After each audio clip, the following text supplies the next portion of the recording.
올해 27살이 된 유성 형제는 15년 만에 이곳을 다시 찾았습니다. 15년, 세월이 흐른 만큼 수양관의 모습도 유성 형제의 기억도 많이 변했지만 강물만큼은 변함없이 그 자리를 흐르고 있습니다.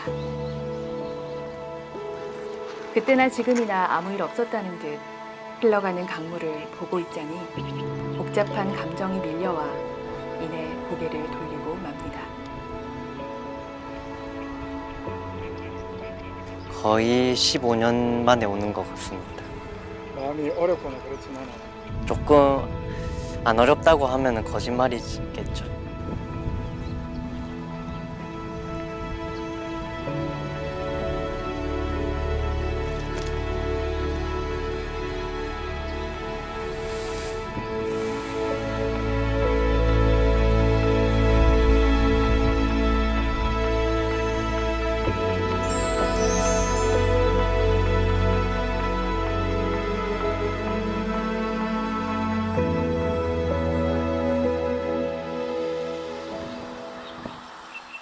(2007년 7월 24일) 대연교회 소년부 아이들이 몇 달 전부터 손꼽아 기다리던 여름 성경학교를 떠나는 날이었습니다.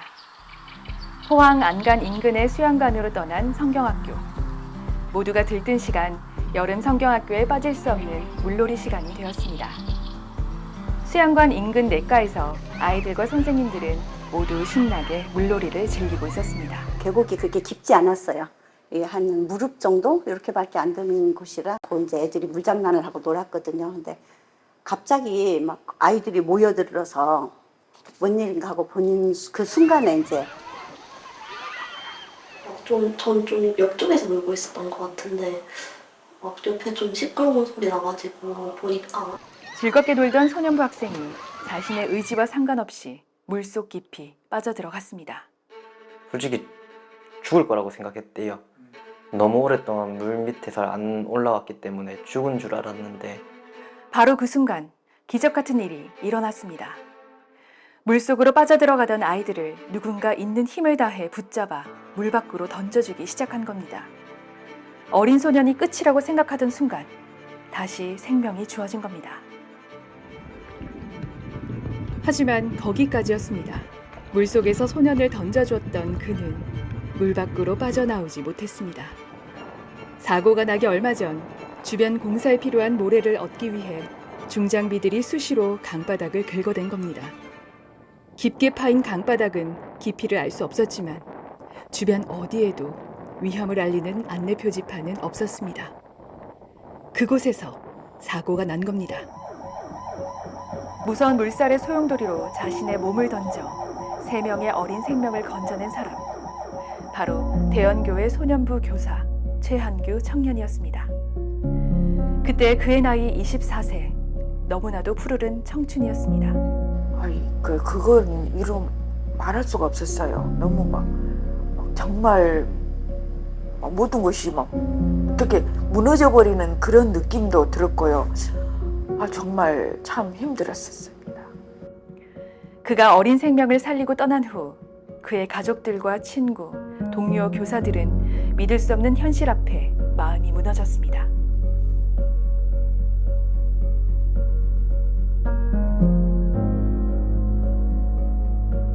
하지만 그가 어떤 죽음을 맞았는지 알았기에 그의 죽음이 헛되지 않게 또 그의 희생이 다른 누군가의 믿음의 씨앗이 될 수 있기를 기도할 뿐이었습니다.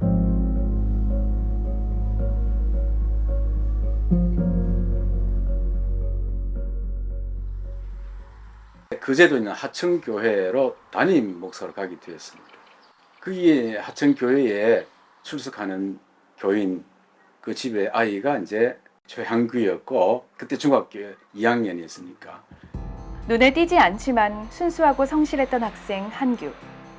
고등학생 시절 한규는 필리핀으로 떠난 단기 선교에서 자신의 부르심을 발견하게 됐습니다.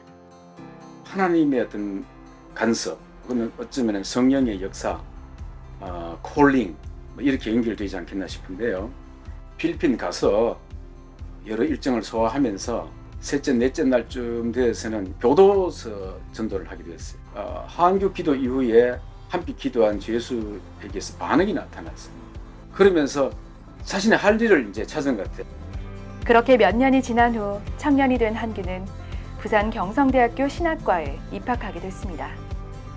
목회자의 꿈을 안고 멀리 거제도에서 부산으로 오게 된 겁니다. 그리고 당시 거제 하천교회를 섬기던 이동영 목사의 권유로 대연교회에 출석하며 소년부 교사로 섬기게 됐습니다. 4학년 때인가 5학년 때인가 교회에서 제자반을 같이 했는데 그때 선생님이 성경 말씀에 대해서 공부하고 전 그냥 막 어릴 때니까 선생님한테 맛있는 거 막 사달라고 막 조르고 이러면 그냥 다 사주시고 한 번도 화를 내신 걸 본 적이 없어요. 너무 재미있으셨고 그리고 엄청 교회 일에 열심히 하셨던 선생님이셨어요. 소년부에 없었던 50팀을 또 하셔가지고 같이 가르쳐 주시고 같이 또 예배 시간에 하고 그리고 수련회를 위해서 또 연습도 같이 하고 그런 한규 청년의 어린 시절 기억을 찾아 부모님을 만나러 거제도를 찾았습니다. 하지만 전학이 넘어 한규 청년의 이름만 들어도 흐느끼는 어머니를 끝내 만나지 못했습니다. 15년이 지났지만 여전히 아들을 잃은 슬픔을 가슴에 묻은 채 살아가는 한규 청년의 어머니. 무엇으로 어머니의 아픈 가슴을 만질 수 있을까요?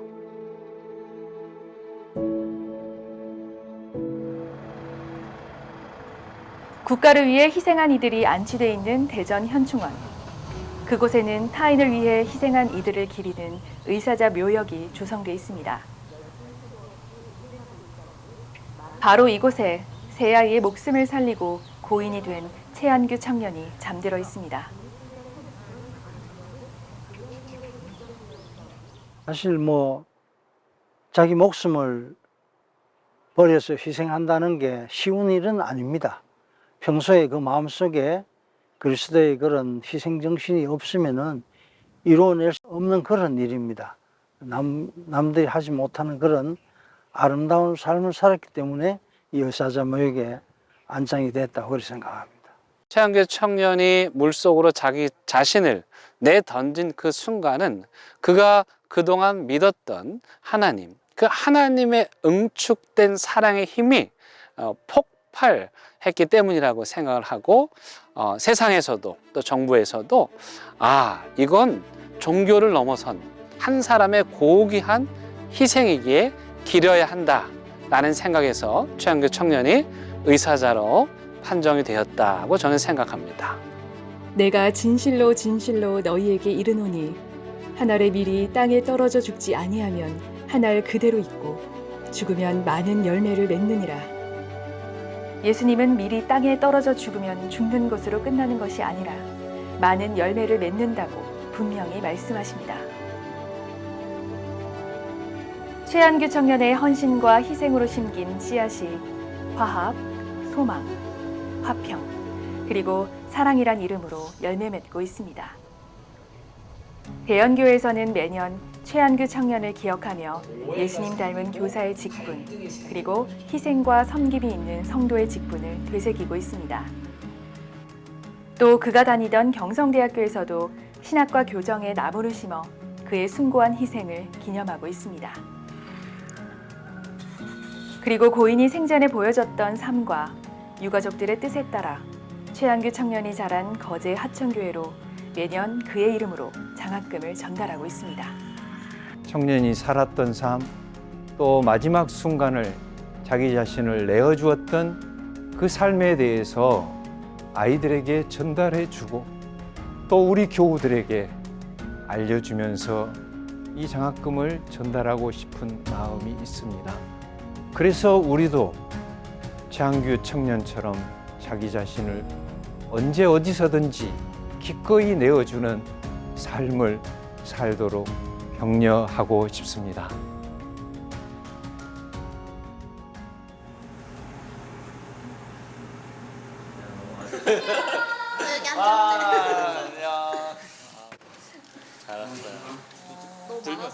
전국을 다니며 기술을 배우고 있는 유성 형제가 오랜만에 부산에 내려와 교회를 찾아왔습니다.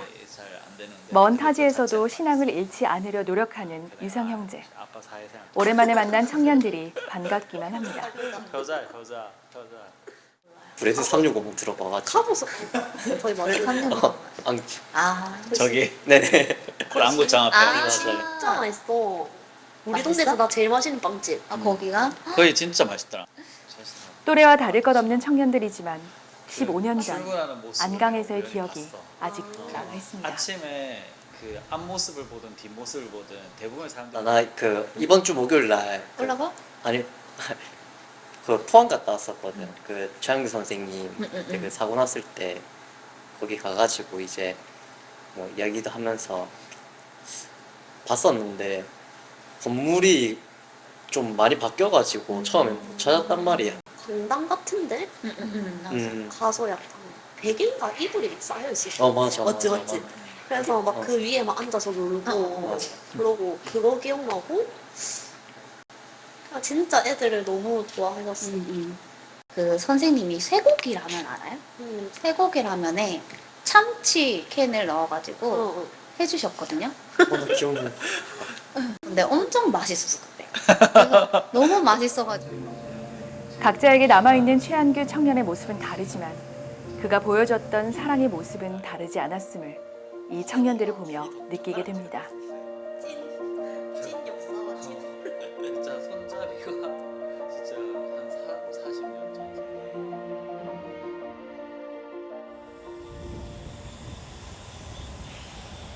수양관으로 버스 2대가 들어섭니다.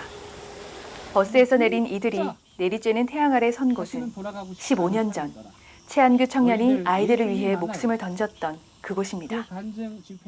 여기 이 현장이 15년 전 우리 아이들이 놀았던 사고가 났던 그 현장이고, 사실은 이 아래 내려가서 예배를 드리려고 했는데 물이 이번에 비가 와서 차면서 좀 이렇게 불편하게 예배를 드리게 되었습니다.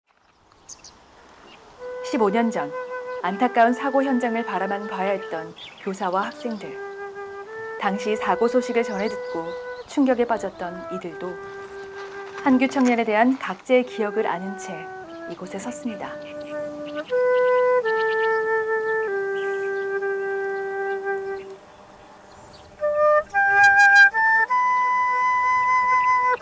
지난날 그가 보여준 사랑과 희생을 기억하며 그와 그를 통해 나타난 그리스도의 사랑을 기억하며 또 한 걸음 나아가기 위해 7월이 되면 푸른 나무들이 울창한 숲을 이룹니다. 최한규 전도사님이 세상에 남겨준 사랑과 희생이 더욱 파랗게 피어오릅니다. 그 옛날 천국을 향하던 그에게 전하지 못했던 그 말을 목 놓아 외쳐봅니다. 한규야 미안하다. 한규야 미안하다.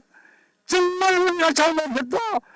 저는 이 청년의 죽음이야말로 예수님의 십자가의 사랑을 닮았다고 생각합니다. 오늘날 세상 사람들이 기독교가 도대체 뭐냐, 예수 믿는 사람들이 도대체 왜 그렇게 하느냐, 라는 그 물음에 우리는 이 청년의 죽음으로 대답할 수 있다고 생각합니다.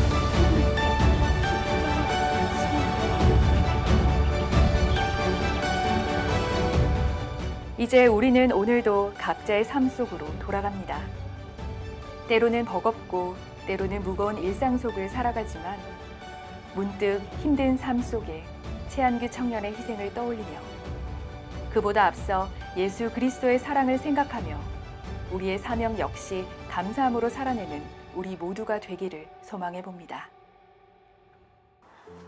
한규는 어떤 의미에서는 그 이후에 그가 계속 이어질 어떤 삶보다도 그 순간에 그가 행하고 그렇게 죽음을 당했던 것이 하나님의 나라에 있어서 또 교회에 있어서 후배들에 있어서 엄청난 큰 생명의 영향력과 열매를 줬다, 이렇게 나는 생각이 되어서요.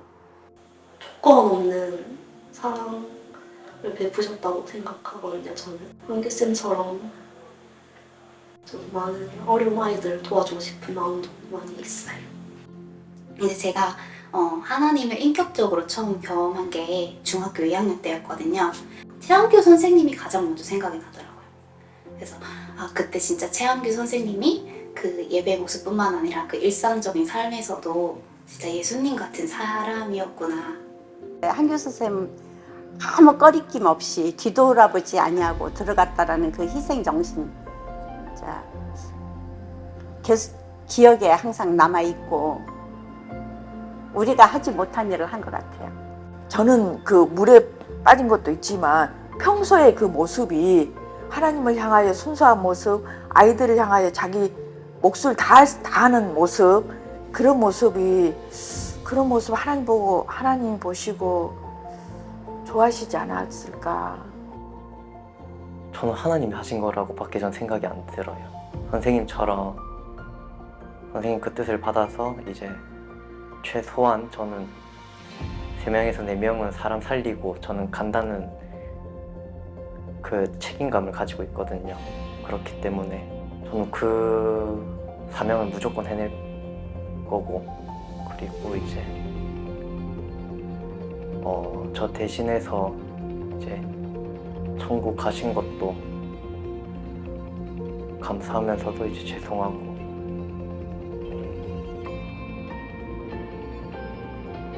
그냥 감사하다는 말이 제일 많이 드네요. 사실 이 청년의 고귀한 죽음의 의미를 우리가 다 헤아린다는 것은 사실상 어렵고, 또 사실은 아직 다 드러나지 않아서 앞으로도 계속해서 이 청년의 죽음이 우리에게 더 다양한 의미로 다가올 거라고 저는 생각을 합니다. 다만 이 청년의 죽음에 대한 2가지 의미는, 그 첫 번째는 십자가의 정신을 잃어버린 한국 교회에 십자가의 의미를 다시 되살려 주었다고 생각합니다. 그리고 2번째 최한규 청년이 가져다 주는 죽음의 의미는 이미 생명을 길러낼 수 없을 정도로 박토가 되어버린 이 한국교회의 토양을 조금이나마 기름지게 했다라고 생각합니다. 그 스스로가 걸음이 된 거죠.